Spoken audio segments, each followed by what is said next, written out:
Hi, everybody, and thank you for joining us. Welcome to Post Talk Live. I am Drew Armstrong, the executive editor of Endpoints News and your host today. We are recording this on Wednesday, October 1st. I barely know what day it is. I'm very tired, as I assume some of the guests who are going to be joining us are, because we have all been very busy paying attention to, covering, and trying to unpack yesterday's announcement by President Trump and Pfizer CEO Albert Bourla when they announced the first of what are likely to be many most favored nation drug pricing deals. Today, we are going to unpack that announcement, which, like all things Trump, was full of a bit of hyperbole and big promises, but also some very interesting changes to how drugs are financed and sold in the US. We'll also talk about what's real in that announcement, what's significant, what we know, and what we don't. Now, if you are joining us for the first time, hello, and thank you for being with us. Post Talk Live brings you the reporting, the analysis, and the debate that usually happens behind the scenes in our newsroom and puts it live with you.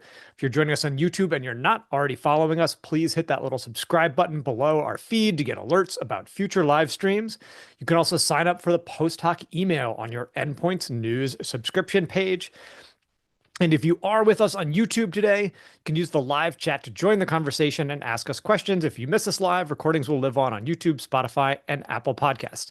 Now, we have an absolutely fantastic group of guests today. We have a bunch of stars. Our own pharma reporter, Max Bayer, who was in the Oval Office yesterday for Trump's announcement and scooped the news last week about what was coming. Nick Shipley is joining us. He's a longtime government affairs and biotech policy consultant who used to run federal affairs for Bio and now heads up Kronos Consulting. And Dr. Marta Voshinska is a senior fellow at the Brookings Institution, where she is an expert on health and pharma policy after many years in government at the FTC, HHS, FDA, and Capitol Hill, and also in academia. Max, Nick, and Dr. Voshinska, welcome. Thank you so much for being with us. Thank you very much to our audience. Dr. Voshinska, I want to start with you because, I've been covering healthcare policy and drug policy and pharmaceuticals for 20 years. I have been, for 20 years, listened to people talk about how we're going to change drug pricing. And, for 20 years, also kind of cynically listened to the refrain that nothing ever does.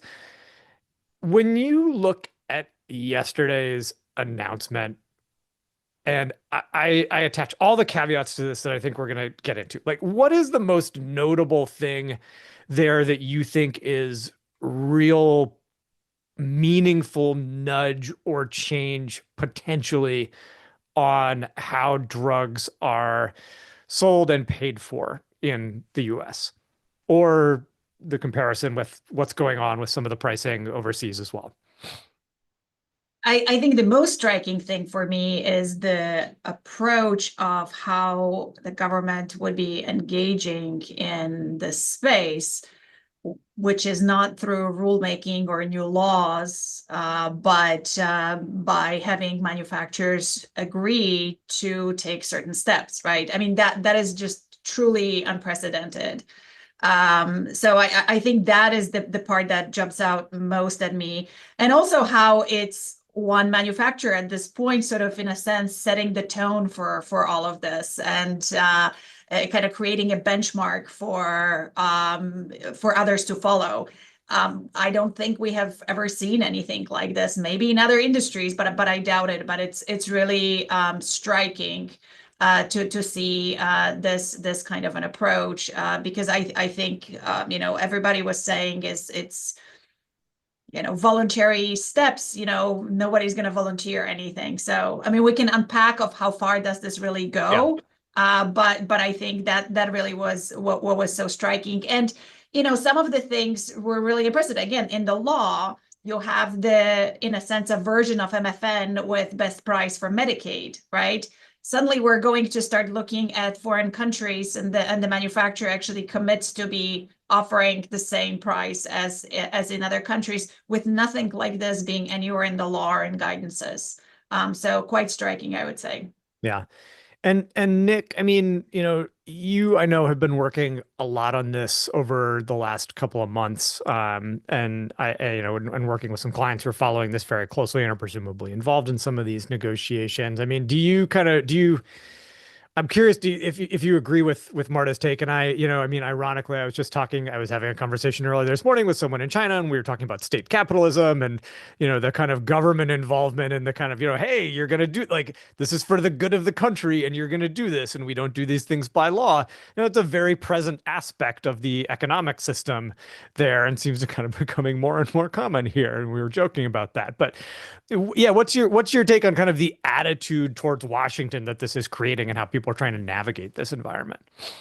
Yeah, I don't, I do think, you and Martin both kind of hinting towards this. There's a lot of hype, there's a lot of hyperbole. It's probably not gonna like live up to all those things that it will be that were talked about at the press conference. But it is very striking that you now like we're talking about having kind of a government-run pharmacy almost here. And it's being done by a Republican administration. The same administration that has no problem making fun of socialism, in the New York mayor's race and whatnot. But now it's like, all right, we are going to have a government-run pharmacy that's going to have Trump's name on it in theory.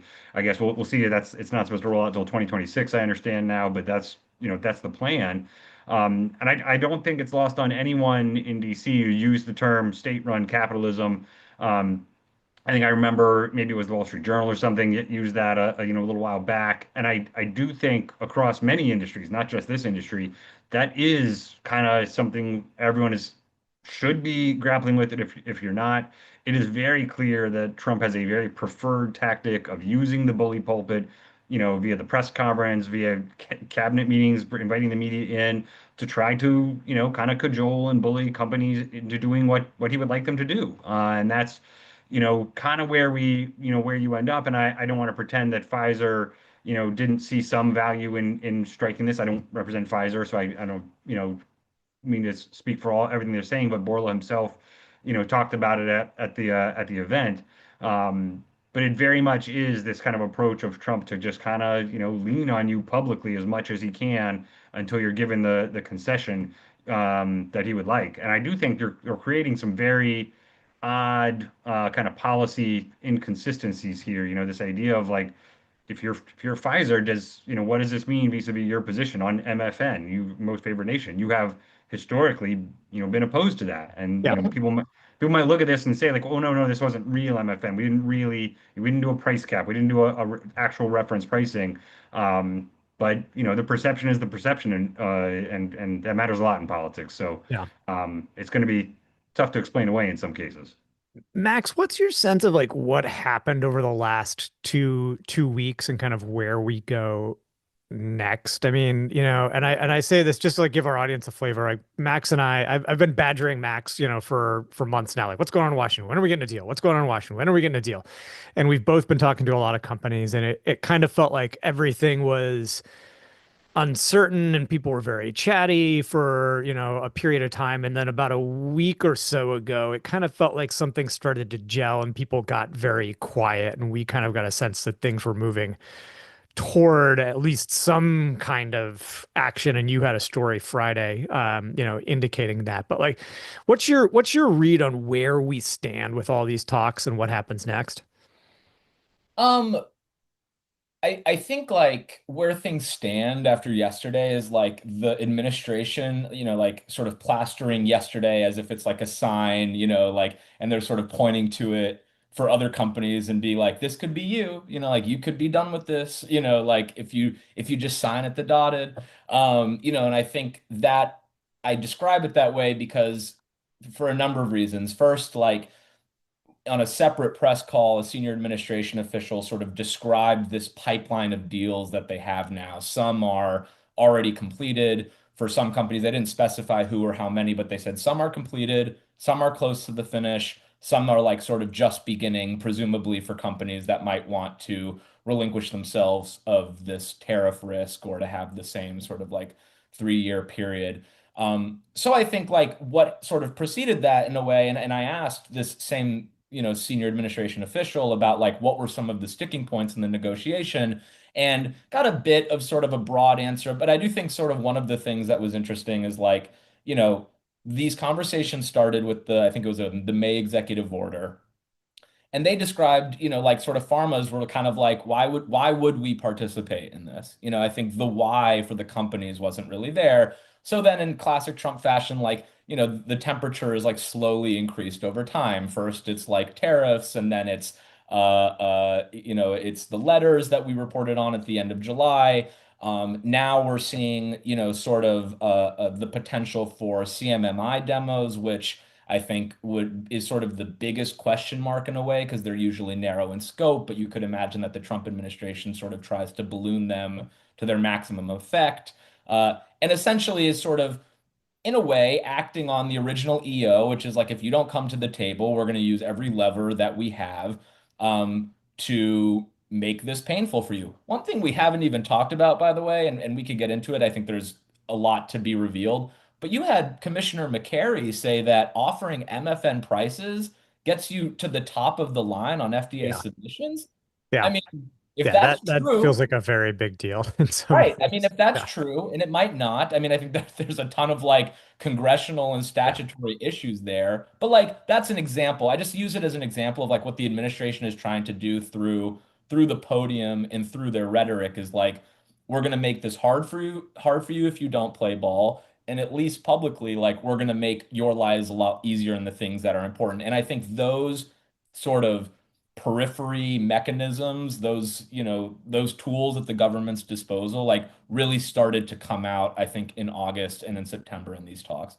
Marta, how big of a risk was this tariff threat? I think, and I asked that, and for our audience that doesn't know, you have this great report out, I believe, from back in March, looking at pharmaceutical supply chains and where drugs come from. And I was complimenting you on a chart that I love that's in there that talks a lot about this, and everybody should go read this report. But when we think about the kind of tariff risk of these really big multinational companies, and I think one of the things I hear from a lot of them is like, hey, we make a lot of our drugs in the US. Like, what was their risk in this from the tariff standpoint, which now seems to have been put on pause despite the the detail-free tweet on Thursday night saying 100% tariffs now that we have Lutnick's comment and things like that. Like, how big was that a concern, or kind of how much overseas manufacturing is there by these really large drug makers that could potentially put that allows the deployment of that particular stick in this many sticks and carrots process that's been going on? Yeah. So there's a tremendous difference in where branded drugs are made and generic drugs are made. And but here the announcements and the letters are really around the branded higher priced pharmaceuticals. Those are really primarily either done in the US or in Europe. And a lot of it is done in Europe. A lot of it is done in Ireland. And you have heard President Trump mention Ireland multiple times. Yeah. What was really also really confusing, you remember in April when reciprocal tariffs were being rolled out, the president was talking about Ireland and pharma when they were actually exempt from tariffs. So yes. So, I would say two things. Clearly, tariffs would matter because if the tariff is applied to the price, let's say it's a $10,000 drug, 15%, 25% tariff is a lot of money. And clearly this could, this is not an environment to raise the price, right? The president will not really get you off the hook easily. So, think of insulin list price increases, but multiplied many times with, a sort of a lens on you if you increase prices. So manufacturers would, my expectation when I wrote that report is that manufacturers would absorb a tariff. And you can do it with a 15% tariff. And I think when the EU tariff proposal came through, I think generally the reception was like, okay, we can handle that. 15 we can absorb. But when you start talking about 200%, because we've seen 200% threats, 250, 100%, you can't absorb it, right? You would have to increase the price. And I actually had a reporter reach out to me yesterday, and we're doing pre-conversation of me potentially going on national news talking about this. And her question was, what's going to happen when we have 100% tariffs? And I kept on repeating, I don't think we're going to see 100% tariffs. It's just not going to happen. Yeah. This is a negotiating tactic. This is not going to happen. And we just saw that they were pulled back. I will say I was actually surprised that they got pulled back so quickly because of the amount of inventory that branded manufacturers have moved. Earlier this year, I looked at statistics, trade statistics, and in just the first 3 months of the year, the amount that pharma shipped from Europe was astounding. All of Ireland's, and it was largely pharmaceuticals, Ireland's exports into the US tripled, and for Switzerland was 550%. So there was a lot, manufacturers are sitting on a lot of inventory. Yeah, Even if today there was a 100% tariff, it wouldn't really affect anybody. So they could buy them. They've got enough stock sitting here. There's And enough we've been following this as well. It's been really interesting to watch kind of the supply chain risk management that's been going on around this every That's right. time there's noise around this. Yeah. So one is to sort of, they've bought themselves time. Building a manufacturing facility from scratch takes a really, really long time.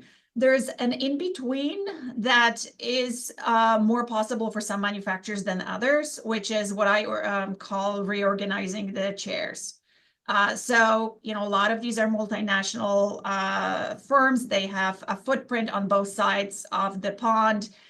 They might not have exactly the technology, but that might accommodate a product. But the first thing that I would see before they build a new plant is to try to reevaluate where they make what. And manufacturers have said that they will make in the US for the US. So I would expect, FDA to get a really high number of manufacturing supplements, trying to get more facilities approved to lines. That would be sort of the faster and more cost-effective way to do this. And then there's this big question about, you don't need new capacity, right? It's so building a new site is not very efficient unless you already need that site, right? And so you can only expect so much. So, a lot of the announcements that have come in were for facilities that have been planned a while back to expand capacity. And I think this is why President Trump was, in his tweet, was saying, I mean by this breaking ground, not just making an announcement, right? Because if that's what he wants, if he wants facilities to be truly built, you can't just sort of announce that you're making a plan, right? Because and then wait it out, knowing it's going to take years to get your permits and do all this. Yeah. Right. Yeah. Nick and Max, I mean, what's your sense of how people have been trying to parse these threats that, that Marta brings up? I mean, are they, I think Nick in particular, how are people reading this stuff when they see it and then trying to figure out like what do they actually have to do here? Yeah, I mean, I think Marta's kind of capturing very much the way most people interpreted that I was going to say tweet, but I guess it was on Truth Social You first. can, Like yeah, it's a truth. the Excuse us. 100% the right tariff. word for it, right? Yeah, whatever it is. Like, Yeah. the missive he fires out says 100% tariffs. I think people do look at it exactly as Martin is saying. It's like, you're not really doing this. You're not really going to put 100% tariffs on this. But he does clearly really like tariffs. He does throw around numbers quite a bit. I do think Marta is right, especially for these larger companies. Like, these are sophisticated companies. They have sophisticated supply chains. They are not just a mom and pop, hardware store down on the corner that's, kind of at the mercy of their suppliers. Like, they are the ones who are dictating a lot of these decisions. So they do have, tools to kind of address it and mitigate and things like that. It doesn't mean it's not going to cost some money. It is a question of like, what is my particular exposure? Pfizer's the one who came in. They referenced that they're getting, I guess, in this 3-year, kind of grace period. Although at the end of the event, Lutnick was like, "Now we're not doing the 232s for now anyway." So, I don't know where that threat stands. But I think the maybe more telling thing to me is at some point, Borla is talking about how there was a investor overhang that they were dealing with on this. And I think it has less to do with the tariffs and more to do with the pricing uncertainty. This idea that Trump might do something on pricing that would be truly, aggressive. If it was price caps, reference pricing, we saw on the first reconciliation bill behind the scenes, there was this idea they were going to try to get MFN in that bill. Those sorts of things were, weighing on the larger companies, large cap companies. They have their own index on the stock exchange. It is definitely down below where the S&P had been trading. And post announcement, the Yeah. sector is broadly up. I think Like so Pfizer's had its best 2 days in a long in a long time. time.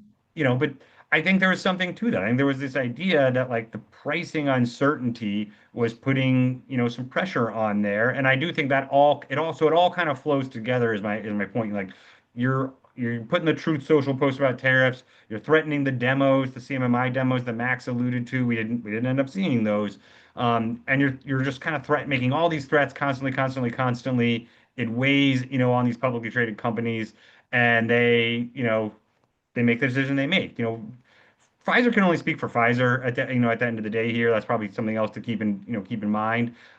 They are able to maybe make this deal because they are a large cap, large portfolio company. They got a lot of different products that they can put on TrumpRx or not put on TrumpRx. I don't think they've committed to putting Yeah. everything on there. They said like all their primary care stuff. Primary care, and then I think another category of some stuff. some specialty Yeah. drugs. So every company is going to be a little bit different. I do think it's going to be, will the administration like kind of go past the large cap guys that we all like, know their names, to the smaller guys who maybe don't have the same level of flexibility because they've only got one or two products.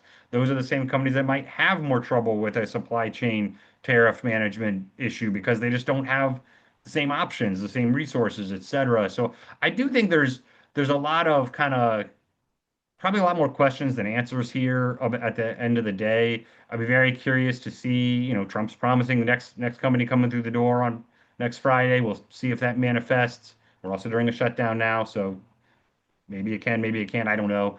Yeah. But yeah, a lot of questions in that regard. And also fundamentally on the Trump RX thing, they did Yeah. not talk about any I, insurance benefit design, which it seems like it's pure cash me, pay. Max, I want to ask you. Yeah, I want to yeah. ask you, Max. I know you asked a bunch of questions about this on the press call. And they seem very keen on this Trump RX DTC thing, right? Like they're Yeah. very into this idea. I asked How's on the this press work? How's this call. actually work? So I asked on the press call, I made a critical journalism error, which is like I asked two questions. One was easy to opine about, and then you could sort of forget the other one. So I should have probably just asked the more straightforward one, which was, can you use insurance on Trump RX? That didn't get answered yesterday. I asked someone at the White House today and got the response that, quote, everyone can use Trump RX, which is not an answer to the question. But I think it just illustrates that Nick's point to some extent and sort of what I think we know, which is that the government, again, on this press call, someone said, we're not getting into sort of the drug distribution business. So what does that mean? That means that, and as they described, they are sort of seeing this as like Trump RX, I'm speaking of, as a tool to direct people to the DTC websites that the companies are going to be investing in and building out. But when you see the announcements from those companies, they all say explicitly, this is cash pay. So Yeah. unless that changes on the company side, and unless we get some sort of clear-cut answer from the White House, these are not going to be websites where you can use insurance to buy these drugs. And I think as we illustrated in our story at the end of yesterday, like I think that's going to be fine for some of the drugs that they put on there, where some of the discounts that Pfizer is voluntarily offering are going to be great and could be lower than you would pay with a coupon or a rebate off GoodRx or maybe cost plus drug in some instances. In some cases, it's not. We use the immunology product as an example. I'm like, Xeljan's, right? Yeah. right, Yeah, they're RA right. drug. I mean, Yeah. 40% off a $6,000 drug, 80% off a $6,000 drug is still leaving you on the hook for $1,000 out of pocket, more or less.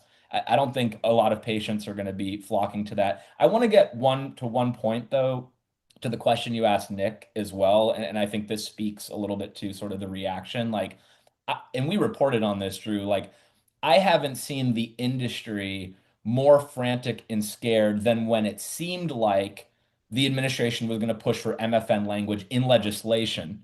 So I think that the things to look forward to or to be on the lookout for rather is whether that happens again. And I spoke to one source last week who was sort of talking like eyes and ears or around the Capitol, sort of looking for that. And there have been some senators who have been floating their own MFN language. Senator Bill Cassidy is one of them. But I think to the companies, obviously, in this, like they would prefer to have these voluntary negotiations with Trump, sort of haggling it out, then some some major push to actually have this be law. And I think that presents a whole nother separate issue. So I think in Yeah. terms of like reactions, like it's an overhang that's removed. It's sort of some clarity about what the extent of this is, knowing that if it was actually put forth through law or legislation, then it is like wild, wild west. And I think that would be what scares people significantly. I want to come back to this DTC thing. I mean, Marta, how big of a market is that? Like, who's that for? I mean, I think I ask that question because I have long been a skeptic of this idea, just because, if you're uninsured, you're probably either using patient assistance or not taking the drugs. And like this maybe helps if you've got the money to do it. But then if you're insured, a copay is almost always going to be so much cheaper. And I know there's maybe like a conspiracy theory that like this fits in with a very conservative free market economic view of healthcare insurance, where if you have really minimal bare bones plans and expose people to market forces, this helps you do that. But like, that's a lot of policies. Like, who's this for when we think about this market? So, Max's question was critical, but there's one way to think about it is that there's a consumer A and consumer B. One is insured, the other one is uninsured, but there's another scenario. It's consumer B in January and consumer B in November. Yeah. And if you think about high deductible health plans, they pay list price. Here, the list price is going to be much lower. So this is really a GoodRx model.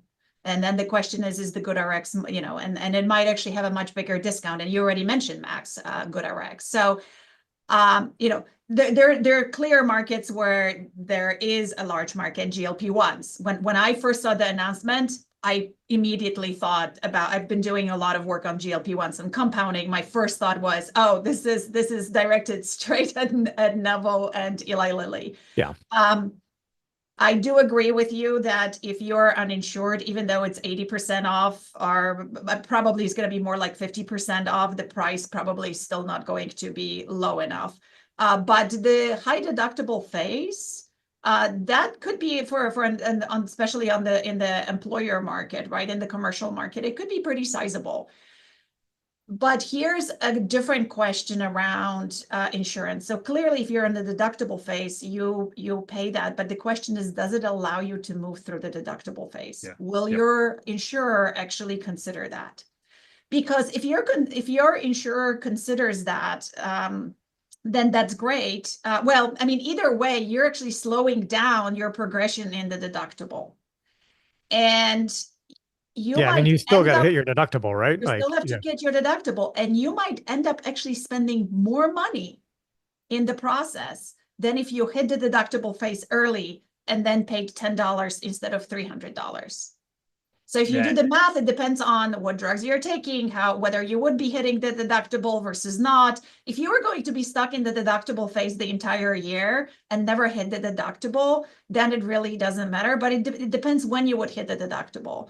And there are actually plenty of scenarios where actually you would be worse off. It would be better for you to put it on your credit card and actually pay upfront the bigger price so you can move through the deductible quickly and drop to, let's say, your insulin for $20 rather than $200 or $300. So it's going to be really interesting to see how that's handled, because I think unless it's handled and insurers are put pressure on, this actually could harm some consumers, but it could be very beneficial to them as well. But it's going to depend on that element.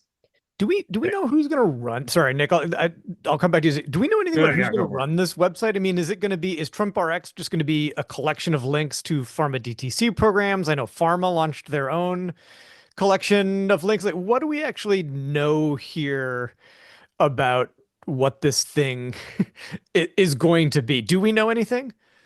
I don't think we do. Maybe Max got some more information on the press call. Or the additional press calls from the event yesterday. It's always been described as a .gov website, so an official government website. But beyond that, I've also heard the same thing, or maybe I even read it in one of Max's stories about we're not getting into the drug distribution business. So it is, I guess, just kind of links kicking out to different, places. There are actually rules about that, anti-kickback rules about how you do kind of direct to those sorts of programs. So I don't know, and I guess like what I was going to kind of jump in and say connects to this, which is like I actually, even though it is a smaller market, like something like 80-90% of the country has insurance or some sort of coverage that they've got, but it would be an interesting experiment to see a new drug distribution channel kind of established and formed. It would add some pressure, some competition versus other channels to do this. But we really don't have good guidance, any guidance for how this is going to work. Marta is kind of alluding to some of the exact things I'm thinking of, which is like, are you going to get caught in a deductible trap here? If you're, is this going to count towards my deductible if I'm buying it on TrumpRx? I think they really kind of need to have some sort of insurance reforms or insurance benefit design reforms attached to this if they really want the DTC part of it to work, even for this kind of small population that we're talking about. Because otherwise, like you could have consumers, patients that get hurt because they think it's going to be cheaper, but then it doesn't count towards their deductible or it delays how they hit their deductible cap. Like we need those rules of the road here. And just like we don't know exactly what the content of the website's going to be, we don't have any of those kind of design rules at all. I mean, yesterday Trump was saying this is going to take an effect immediately. Today they're like, no, no, no, first quarter of 2026. So I don't Yeah. know that we're going to get any anytime soon. But that part feels like a bit of a miss to me in general. Just like we need some benefit design, component here to be Yeah. part of this if we really want it to work. And our producer is typing to me on Slack, reminding me that the government has a not great track record across the last couple of administrations of designing complex healthcare interfaces I don't know what you're talking about, man. for new products. So It's always gone well. One thing I'm interested to see is, and Marta, I wanted to say real quick, I was yelling at the president about whether this was going to apply to GLP-1 drugs and what the status of those were, to no response amid a barrage of shutdown related questions, which fair enough. But I am curious what the offerings on TrumpRx look like for companies that have more Medicaid exposure, and whether that is going to be sort of a tug and pull in a way. I think what I've seen from a lot of analysts today is, in their sort of collective sigh of relief about Pfizer's deal is that they sort of didn't have a lot of Medicaid exposure.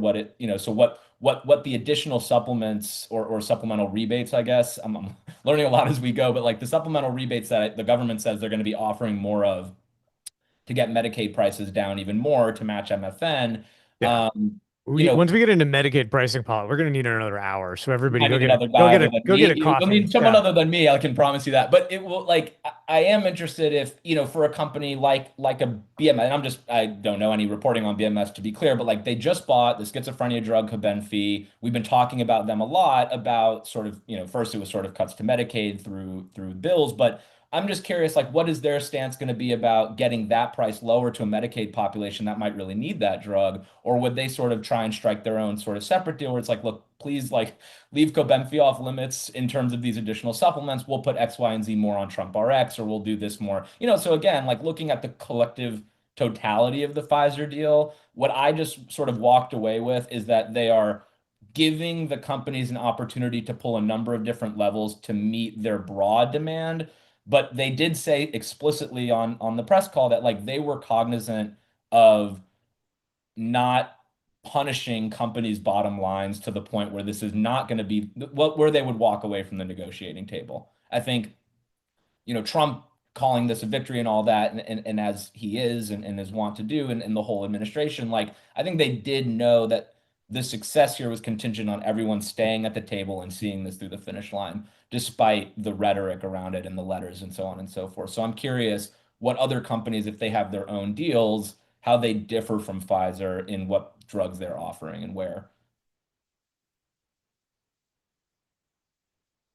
Maybe I'll chime in there on that. That is one where the fact that you're doing this company by company kind of makes it a little bit weird to extrapolate, right? Like Yeah. Pfizer has a large portfolio with a basket of drugs to pick and choose from to say, these are the ones we're going to give you for your TrumpRx website, for your, we know what our Medicaid portfolio looks like. It's over here, so we can kind of strike that deal. It's going to look very different, for some of these other companies, and it is one by one by one. So in some sense, like it, it might look like a template right now, but it could very much not work as a template for some of these other companies that have a different portfolio of drugs, in the same way that like the tariff threat doesn't mean the same in generics versus brand world, because they're just made, the supply chains are different.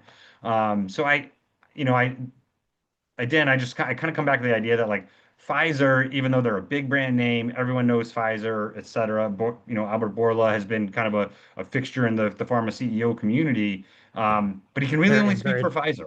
yeah, and You know? and he's been very tight with the Trump administration. It seems like he's kind of been the point guy there.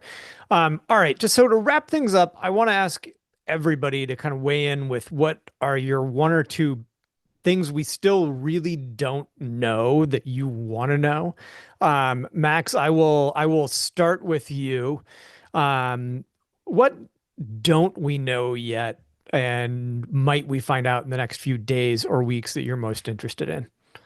The CMMI models for sure. I think I haven't, and this is sort of maybe more speculative than anything, but it is sort of based off of, I think, conversations. Like those have felt less like a pump fake than tariffs. They might yet still be.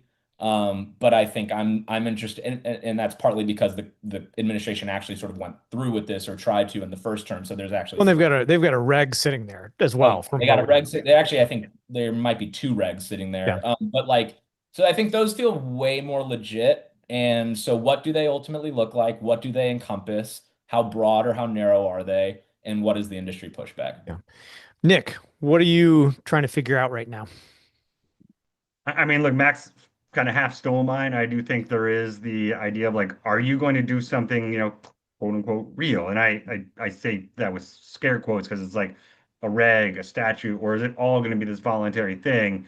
If you're doing the regs, the CMMI demos, what was the point of me doing the voluntary thing? I guess would be the other question. But I think where our conversation about the DTC thing, I am very curious. Like, are you going to do the other pieces to make that real, to make that Mhm. functional, and Yeah. provide value? We just have so few details. It's such an area where we need the space. And Trump himself has periodically kind of come back to this idea of doing something in the space. He kind of couches it in like the PBM reform rhetoric that is also very popular in kind of like general pharma world, small p pharma. But it is interconnected with the benefit design because they're the ones who administer all that. So it's not like he's shut the door to it, but it also is conspicuous in absence here. But we are only on the first announcement, so maybe still to come. All right. Well, Marta, I made you go last because you know more than all of us. So That I don't know, but sort of rephrasing what both Nick and Max said, I just wonder what success for President Trump really looks like. And is there really a point where he will say, okay, my job is done here and I move on?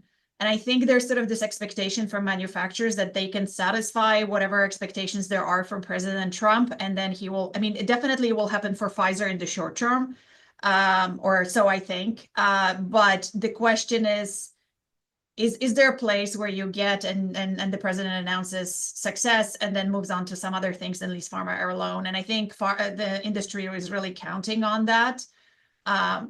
But I don't know. So I'm sort of we'll be looking out for that. I think that's such a good question and such a good point because if there's one thing I feel like I've observed from this administration negotiating is that a deal is never fully done and the negotiation is never fully over. And if there's more to get, then they're happy to try and get it. So, well, good luck to everybody sitting across the More table. opportunities for us to come back and discuss. Exactly. Yeah. So, and we will. I look forward to making you a regular guest. Thank you so much, Dr. Vichinska from Brookings, Nick Shipley, Kronos Consulting, and Max Bayer from our very own Endpoints News. That is all the time that we have for today. Thank you to our audience for joining us. We are going to be following all of these topics closely, and you can keep up with our coverage at Endpoints News and by subscribing to our newsletters. The recording of this conversation is going to be available on YouTube right now, as well as on Spotify and Apple Podcasts. If you are already signed up for our Post Talk newsletter, you'll get notifications whenever we have a new show coming up. If you're not, and you should be, head over to endpoints.news. Then in the top right-hand corner, hit the reader profile link, then preferences, and then click to activate Post Talk. We have our engineers hard at work on making that easier, so my comment about it is shorter. But in the meantime, you can follow us on X, LinkedIn, Spotify and Apple Podcasts, YouTube's, and even Blue Sky by searching for Endpoints News. A huge thank you to our producer, Nicole Wetzman, and our engineer, Dalen Turk. We will see you the next time news breaks. I'm Drew Armstrong for Endpoints News and Post Talk Live.